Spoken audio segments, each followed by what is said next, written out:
So fasting is this spiritual warfare practice that we can engage in to help us when there's really challenging situations going on in our lives or other people's lives. You know, that's a good time to do a fast. The best of the week on Relevant Radio. We'll talk about fasting today.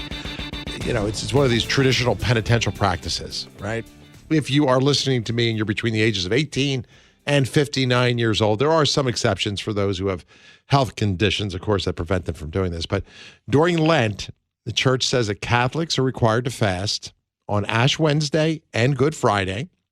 And the church defines fasting as this is the key, as eating only one full meal and two smaller meals that together do not equal the full meal.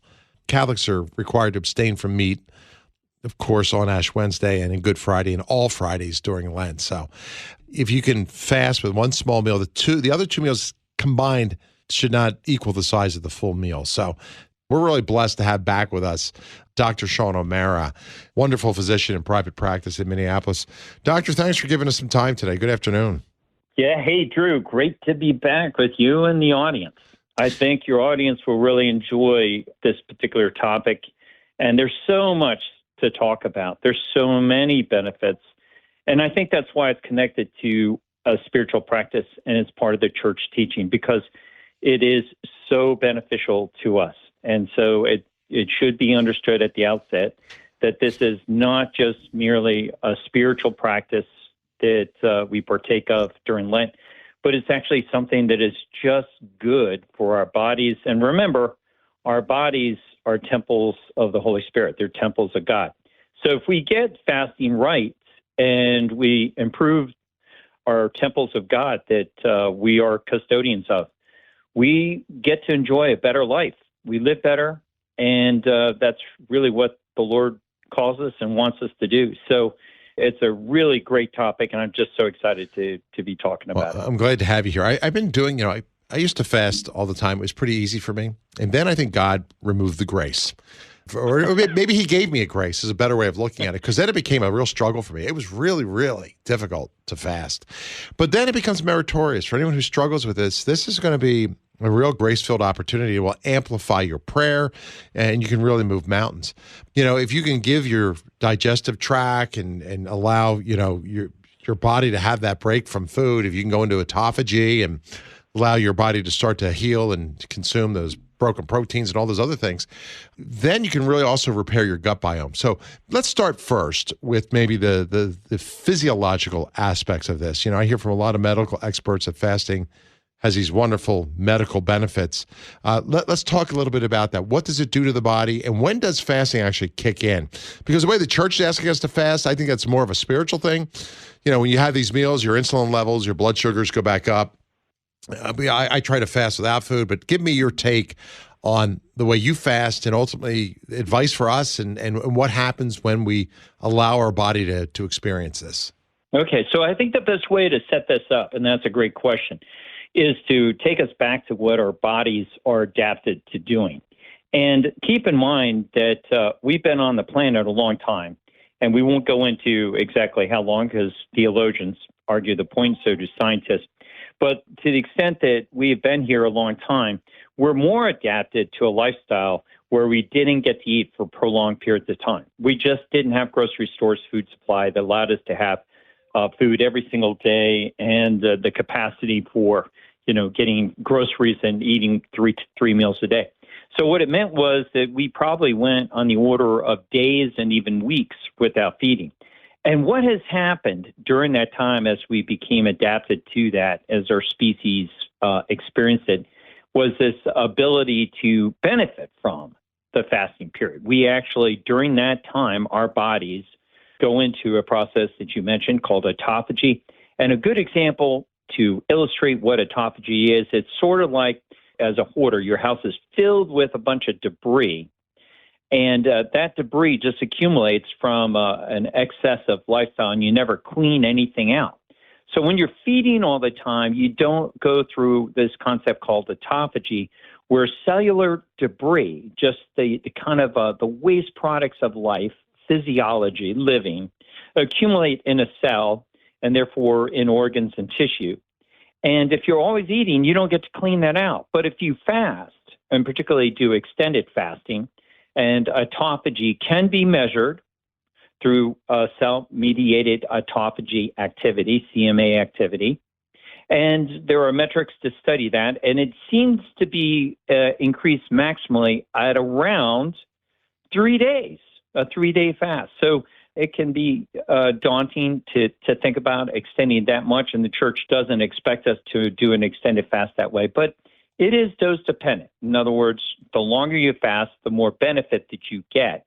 But there probably is a Goldilocks period, and I recommend my clients get up to that 3-day fasting period over a substantial period of time, 3 to 6 months, but probably not going much past that, maybe 3 to 4 days. And it really cleans out your cells. It cleans out the house, all the accumulated debris. And when a house is nice and clean, you live in it so much better. If it was filled with a bunch of, papers everywhere, you just couldn't live as well. And then it gets cleaned up, like a detail shop moves in a car, a homeless person, you get detail in that car. Then that car functions a lot better. People can use it a lot better. Does it go into effect after 12 hours of fasting, 18 hours of fasting? When does it go into autophagy and start to begin to give you the benefits of it? Well, it's difficult to point at a precise time when it starts.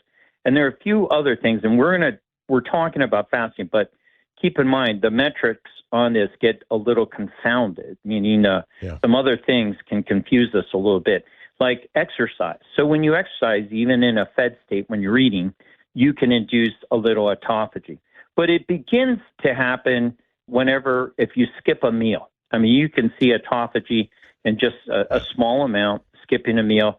And then if you really extend it to 12 or 18 hours in a popular form of fasting called intermittent fasting, where you do a fast for not a prolonged period of time, but intermittently for, say, 8 to 18 hours. And some people will extend that to 24 hours, and they eat literally one meal a day. It's called OMAD, one meal a day. You can Google it and read about it and read about the benefits to eating OMAD. And I get quite a few of my clients to initially get started eating OMAD, one meal a day. And it's a really time-efficient way of living. You don't have to cook and clean up. You don't have to go out and eat. You eat one big meal. And people generally remark how easy it is, and much easier it is to live that way. So fasting is something that you do not have to, just partake of during Lent. It's something that should be considered by everybody listening today, I hope, as a practice that you can delve into from time to time. And nobody knows exactly what the optimal degree of frequency is. But my response or take on that is that nature favors variety. And so we would have had some extended fasts that would come and go, depending on circumstances, storms and famine and migration of animals and different things along the course of humanity, existence of humanity, would change that. So you want to kind of mix it up. But I think slowly increasing your fasting is key. If you fast, you try to do a fast too long, too much, you'll get discouraged. And then you won't do it again. And so it's really so beneficial. You do want to slowly start it and try it. Here's my advice to anybody who's doing it. I've this struggle for me. And the longest I've ever done was like a 60-hour fast. I never got up to 72. I got up to about 60. The hardest is day one. If my last meal is tonight, and I don't eat anything after that last meal, let's say it's 6 o'clock, 7 o'clock, I go the entire next day. Come dinner time, I want to eat my hand. I'm so hungry, right? I'm starved. If I could push through that, right? If I don't give in to temptation, and the next morning when I wake up, it's as if though whatever it was, insulin levels or hunger, I don't know what hunger hormones, whatever it is, gone. And I can cruise through the next day pretty easily as long as I avoid, temptation, seeing the food or doing whatever. And it gets easier. For me, that seems to be such a critical point for people. What are your strategies for pushing beyond those temptations? I know they're linked to a physiological factor like your insulin levels dropping or things along those lines that create this sense of hunger. So how do you address that? So it's science. There's a hormone called ghrelin, Ghrelin. Ghrelin is your hunger hormone. It basically induces you to feel an urge to eat. You get hungry when ghrelin goes up. And when you fast, ghrelin goes up. So it's a normal response to your body going into a fasted state. But it only increases for about 48 hours. And after about 48 hours, it starts to come down. So typically people report that they have an improved ability to fast and tolerate fast once they get past that 2, maybe 3-day period window. And then they can find, there are case reports of people that have gone through medical fasts where they're followed by physicians for months and have lost hundreds of pounds and done so well. So your experience is the experience of most people, that the temptation or the hunger pangs that they get from the hunger hormone increases when you're fasting. But another hormone that increases when you fast is growth hormone. And growth hormone, heads up, ladies and gentlemen, growth hormone tells you to burn fat and to build muscle. Now, if you're listening today and you're a little chubby and you want to hold on your muscle, and I think you really do, because as we age, we start losing our muscle mass. Think about your grandfather right now and older people in nursing homes. Yeah. They have small amounts of muscle. So listen, when you fast, you can actually, there's a 5-fold increase, 5 times, 500% increase in growth hormone when you fast. So that's a really powerful drive for you. So when you're fasting and you're hungry, think about that benefit as well as all the cells that you're clearing up.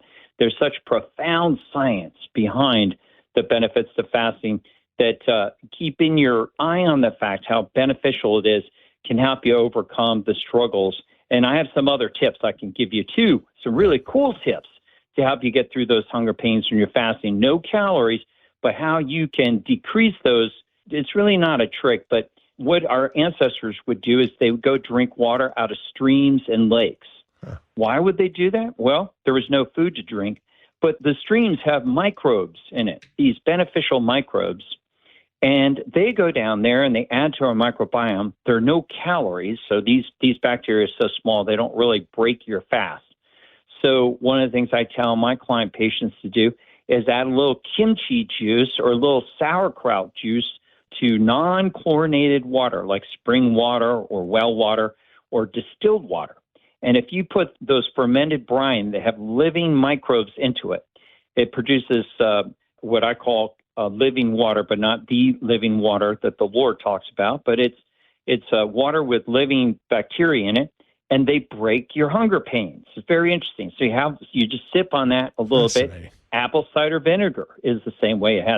It has beneficial microbes in it if it's organic and non-pasteurized. Don't get the pasteurized stuff that's been heated because it kills off that bacteria. But these living microbes stop your hunger pains, and they'll help you get through your fast during Lent and build this wonderful practice.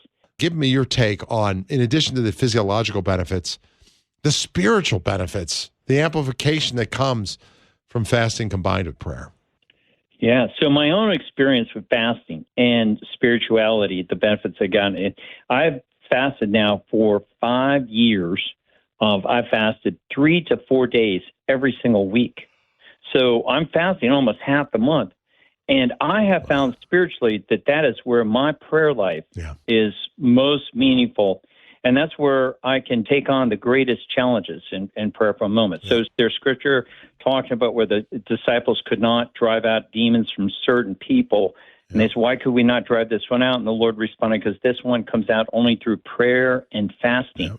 So fasting is this spiritual warfare practice that we can engage in to help us when there's really challenging situations going on in our lives or other people's lives. That's a good time to do a fast. And to raise that concern in prayer to the heavens, to the Lord. And so it's been very significant, very meaningful for me. And the Lord himself says, not if you fast, but he says when you fast. So it's just expected. And I really do hope that people are hearing about these benefits of spirituality, improving our lives and our walks as Christians and Catholics with fasting. And I don't think it's either or. I think we have to do both. I think you're right about, we can talk the physical benefits, and it's off the charts. Anyone who fasts, they know that.